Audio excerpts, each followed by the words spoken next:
बाद में mister Derby ने अपने इस नुकसान की कई गुना भरपाई कर ली जब उन्होंने यह खोज लिया कि इच्छा को सोने में बदला जा सकता है। यह खोज उन्होंने तब की जब वे जीवन बीमा बेचने के बिजनेस में आए। उन्हें याद था कि उन्होंने सोने से 3 फुट दूर ही हार मान ली थी। डार्बी ने इस अनुभव से सबक सीखा और वे अपने नए बिजनेस में खुद से यह कहा करते थे, मैं सोने से 3 फुट दूर रुक गया था, परंतु जब मैं लोगों से बीमा खरीदने के लिए कहता हूं तो मैं सिर्फ इसलिए कभी नहीं रुकता क्योंकि उन्होंने ना कह दिया है।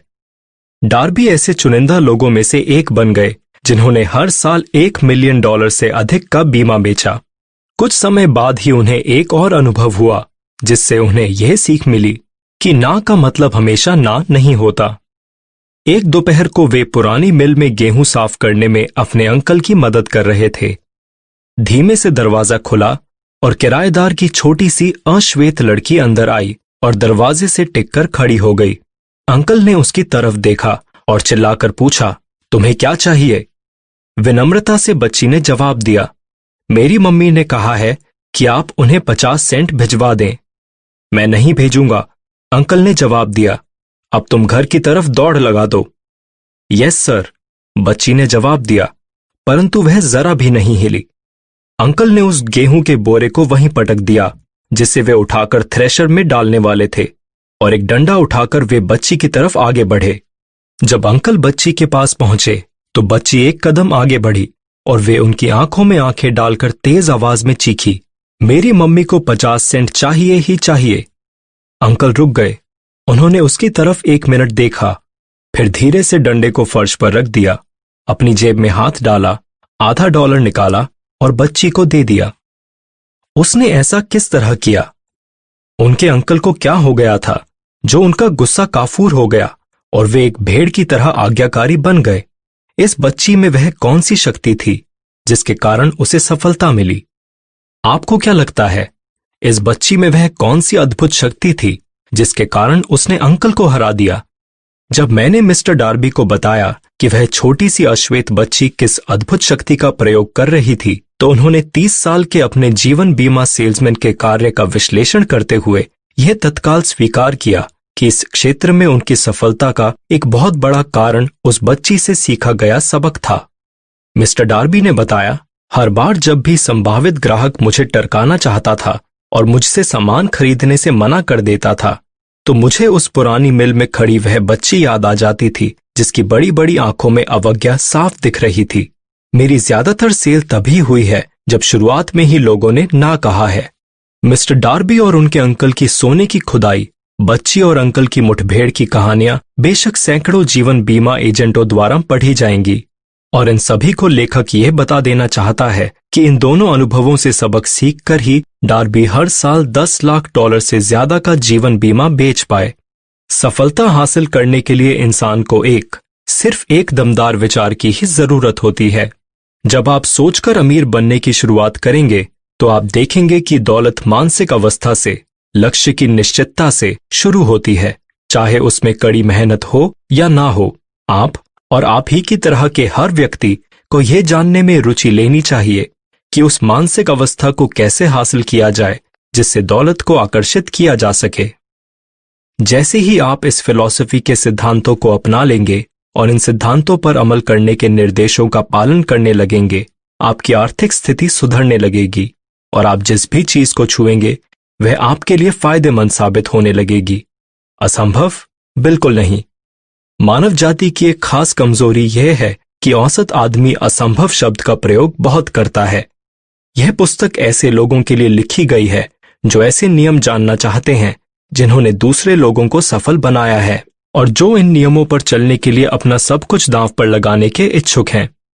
सफलता उन्हीं को मिलती है जो सफलता के बारे में जागरूक होते हैं। असफलता उन्हीं को मिलती है जो असफलता के बारे में जागरूक होते हैं। ज्यादातर लोगों में एक और कमजोरी होती है कि वे अपने विश्वासों और अनुभवों के पैमाने से हर वस्तु और व्यक्ति को नापते हैं। जिस चीज को हम नहीं समझ पाते, हम उस पर विश्वास करने से इनकार कर देते हैं। हम मूर्खतापूर्वक यह विश्वास करते हैं कि हमारी सीमाएं ही सीमाओं का सही पैमाना है। जब हेनरी फोर्ड ने अपनी प्रसिद्ध V8 मोटर बनाने का फैसला किया तो उन्होंने एक ऐसा इंजन बनाने का विकल्प चुना जिसके 8 सिलेंडर एक ही ब्लॉक में हों। उन्होंने अपने इंजीनियरों को ऐसा इंजन बनाने का निर्देश दिया। सभी इंजीनियरों का कहना था कि 8 सिलेंडर के इंजन ब्लॉक को एक ही टुकड़े में ढालना असंभव है। काम चालू कर दो, फोर्ड ने आदेश दिया, और यह काम तब तक करते रहो जब तक कि तुम्हें इसमें सफलता ना मिल जाए। इंजीनियरों ने काम शुरू कर दिया।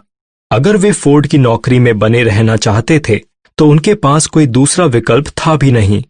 6 महीने गुजर गए परंतु कुछ भी नहीं हुआ।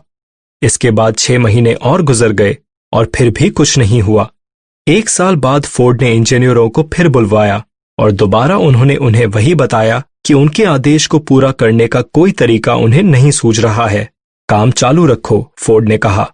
मैं इसे चाहता हूं और मैं इसे पाकर ही रहूंगा। उन्होंने काम चालू रखा और फिर जैसे जादू की छड़ी से रहस्य प्रकट हो गया। फोर्ड की लगन एक बार फिर जीती। हेनरी फोर्ड इसलिए सफल हुए क्योंकि उन्हें सफलता के सिद्धांत मालूम थे और उन्होंने उन सिद्धांतों पर अमल किया था। इनमें से एक है इच्छा, यह जानना कि आपको क्या चाहिए।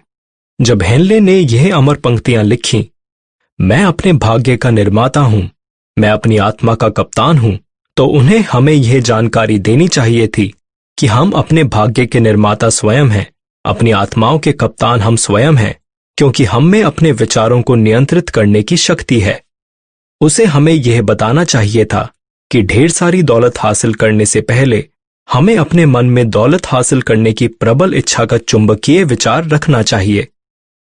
लेकिन चूंकि हेनले एक कवि थे, दार्शनिक नहीं थे, इसलिए उन्होंने इस महान सच्चाई को कविता के रूप में ही रखा और इन पंक्तियों के दार्शनिक अर्थ को पढ़ने वालों के विश्लेषण पर छोड़ दिया। कई साल पहले मैंने वेस्ट वर्जीनिया के सालेम कॉलेज में एक भाषण दिया था जिसमें इच्छा के बारे में मैं इतनी प्रबलता से बोला कि श्रोताओं में से एक ने इसे अपनी फिलॉसफी का हिस्सा बना लिया। वह युवक संसद सदस्य बन गया और फ्रैंकलिन डी रूजवेल्ट सरकार में एक महत्वपूर्ण पद पर पहुंचा। उसने मुझे एक पत्र लिखा। मैं उसके पत्र को प्रस्तुत कर रहा हूं। प्रिय नेपोलियन, 1922 में आपने सालेम कॉलेज में एक भाषण दिया था। तब मैं उसी कॉलेज में पढ़ता था। उस भाषण में आपने मेरे मन में एक ऐसे विचार का बीज बोया था जिसकी वजह से मैं आज इतना सफल हो चुका हूं, जिसकी वजह से मैं आज इतने सारे लोगों की सेवा कर पा रहा हूं और जिसकी वजह से ही मैं भविष्य में भी सफलता प्राप्त कर पाऊंगा। मुझे याद है जैसे ये कल ही की बात हो कि आपने हेनरी फोर्ड का उदाहरण दिया था, जिनके पास ज्यादा शिक्षा नहीं थी, जिनके पास $1 भी नहीं था, जिनके कोई प्रभावशाली मित्र भी नहीं थे, परंतु इन सब के बावजूद वे सफलता की चोटी पर पहुंच गए। मैंने उसी समय अपना मन बना लिया था। आपके भाषण के पूरा होने से पहले ही मैंने ठान लिया था कि चाहे मेरे जीवन में कितनी भी कठिनाइयां आए, मैं उन सब को पार करके सफलता प्राप्त करूंगा। आज अमेरिका में ऐसे हजारों लोग हैं जो यह जानना चाहेंगे कि विचारों को दौलत में किस तरह बदला जा सकता है, गरीबी के दलदल से बाहर निकलकर अमीरी के गलीचे तक कैसे पहुंचा जा सकता है। शुभकामनाओं सहित आपका जेनिंग्स रैंडोल्फ।